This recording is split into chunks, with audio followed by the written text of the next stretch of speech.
sulang in zuin chani ko alo e cantona kan na tiam lo ilen ro lung du ten tran na tla adang mai tur hi tam ri la kan vang khwa sui lung ro la lim sai vo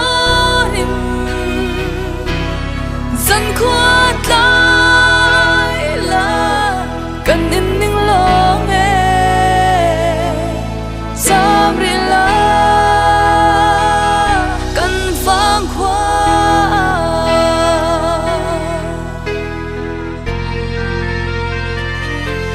lim lai ni te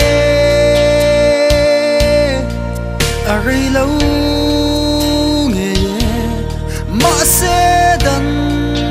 zorwa inisi lo thin lai zong ana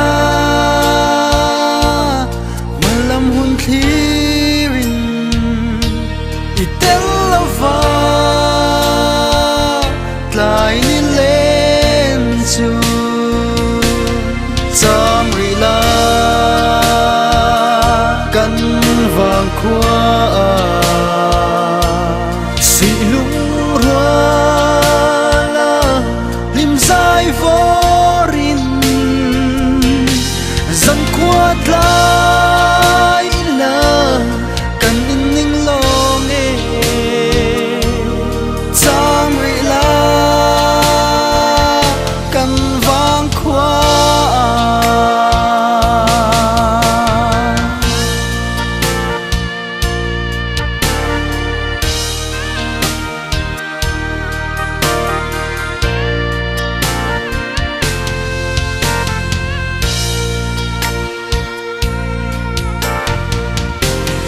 le ni te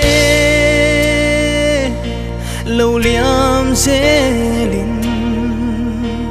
sắc mel po trôi mạ se thin laya mana kan him lai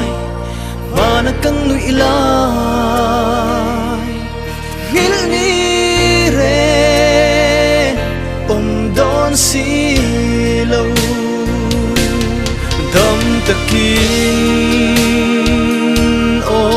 dam takin atoi lua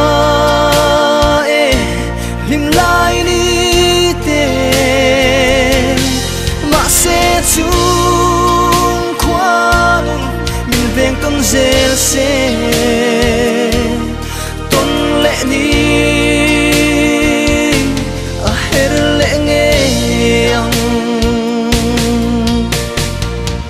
dam takin mang tra ma pui tuan na tang moi zelin leng la kan hi long che khwa re